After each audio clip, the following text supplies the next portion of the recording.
Hi hello అందరూ బాగున్నారా? నేనైతే ఈరోజు చికెన్ కర్రీ చేస్తున్నాను. ఎలా చేయాలో మీకు వీడియోలో చూపిస్తాను. ముందుగా ఫ్రెండ్షిప్ శుభాకాంక్షలు. ఇప్పుడు నేను బాండీ పెట్టాను కదా, ఈ బాండీలో నూనె పోసుకున్నాను. ఇప్పుడు నేను చూపించిన విధంగా ఇలా చేసుకుంటామే. నూనె కాగింది కదా, ఇప్పుడు నేను ఉల్లిపాయలు వేస్తాను. ఉల్లిపాయలు, ములక్కాళ్ళు, టమాటోలు, కొత్తిమీర. ఇదిగో చికెన్ కూడా నేను కడిగి అన్నీ శుభ్రం చేసి పక్కన పెట్టుకున్నాను. ఇప్పుడు నేను తయారు చేసే విధానం మీకు చూపిస్తాను. ఇంకో ఉల్లిపాయలు వేసేయాలి. నూనె మరిగింది కదా, ఉల్లిపాయలు అన్నీ కూడా మొత్తం వేసేసుకుంటాను. నేను కావాలంటే నూనె వేసుకోవచ్చు, నేను ముక్కలు కూడా వేస్తాను. చాలా చాలా బాగుంటుంది. ఒకసారి మీరు ట్రై చేయండి. ఎలా ఉందో నాకు మీరు చెప్పండి. నా ఛానల్ లైక్ చేయండి. ఇక చూడండి, ఇలా వేగాలి. ఉల్లిపాయలు చూసారా ఎగుతూనే బాగా దోరగానే. ఈ దోరగా వేగినప్పుడే నేను ఇప్పుడు దీంట్లో ములక్కాళ్ళు వేసుకుంటున్నాను. తర్వాత టమాటాలు కూడా వేసుకున్నాను. ఈ విధంగా వేసుకుంటామే. ఇప్పుడు దీన్ని కూడా చూసారా కలుపుతున్నాను నేను. చూసారా, ఒకసారి కొంచెం ఇలా కలిపి నా ఛానల్ మీరు సబ్స్క్రైబ్ చేయండి. ఇప్పుడు నేను చూపించిన విధంగా చికెన్ కూడా వేసుకున్నాను. ఈ చికెన్ అంతా మొత్తం కూడా ఇలా వేసేసుకొని దీన్ని ఒక్క నిమిషం కొంచెం మగ్గాలి. దీనిలో ఉన్న వాటర్ అంతా కూడా వచ్చేసి కొంచెం ఉడుకుతుంది. ఇప్పుడు నేను కారం వేస్తున్నాను. చూడండి, 2 స్పూన్ల వేస్తున్నాను కారం నేను.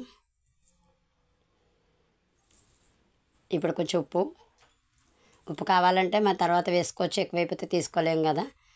కొంచెం పసుపు. ఈ విధంగానే మొత్తం అన్నీ వేసుకొని బాగా కలుపుకోవాలి. ముక్కలకు అన్నీ ఉప్పు కారం అన్నీ పట్టే విధంగా కలుపుకోవాలి. నా ఛానల్ మీరు అందరూ కూడా చాలా బాగా ఆదరిస్తున్నారు. చాలా ధన్యవాదాలు. చాలా బాగుంటుంది. ఒకసారి మీరు ట్రై చేయండి. ఇప్పుడు నేను మూత పెట్టుకున్నాను కదా, ఈ విధంగా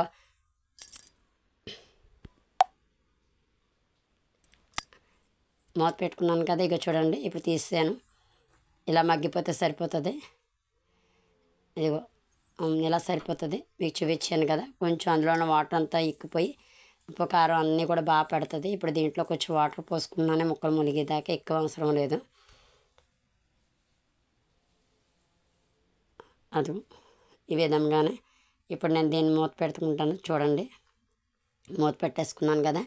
ఇప్పుడు నేను దీంట్లో వెల్లుల్లిపాయలు, అందులో మసాలాకి గసగసాలు, జీలకర్ర,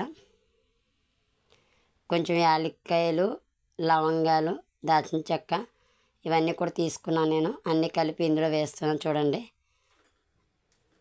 నేను ఒక చేత్తోను సెల్ ఫోన్ పట్టుకోవడం వల్ల నేను మీకు అన్నీ వివరంగా చూపించలేకపోయాను. ఈ విధంగా అన్నీ ఇందులో వేసేసుకుంటున్నాను. ఇప్పుడు నేను దీన్ని బాగానే ఇలాగ మొత్తం అంతా కూడా ఇలా నలుపుకోవాలి.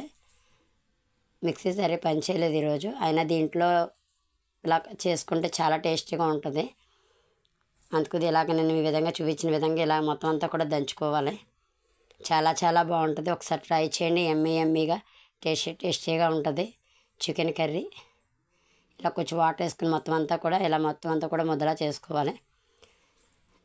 ఇక ఇప్పుడు అల్లం మర్చిపోయాను నేను ముందు, అందుకని మీకు అల్లం వేసి చూపిస్తున్నాను నేను. ఎక్కువ కాదు, కొంచెం. ఇక ఇప్పుడు ఇలా కొత్తలాడుతూ ఉడుకుతుంది కదా, ఇలా ఉడికినప్పుడు నేను మసాలా పేస్ట్ వేసుకుంటున్నాను. ఎక్కువైపోద్దామని కొంచెం తీసాను. ఇక మొత్తం అంతా కూడా ఇలా వేసేసుకొని తర్వాత కొత్తిమీర కూడా వేసుకుంటున్నాను. వేసుకొని శుభ్రంగా కలుపుకుంటున్నాను. కొత్తిమీరలో ఉన్న ఫ్లేవర్ కూడా దాంట్లోకి వస్తుందని నేను దింపేటప్పుడు కాకుండా ముందే వేసాను. ఒకసారి ఉంచి మసాలా అంతా పట్టేదాకా ఒక 2 మినిట్స్ ఉంచి కట్టేస్తాను నేను. అయిపోయింది. ఎమ్మీగా టేస్టీగా చికెన్ కర్రీ రెడీ.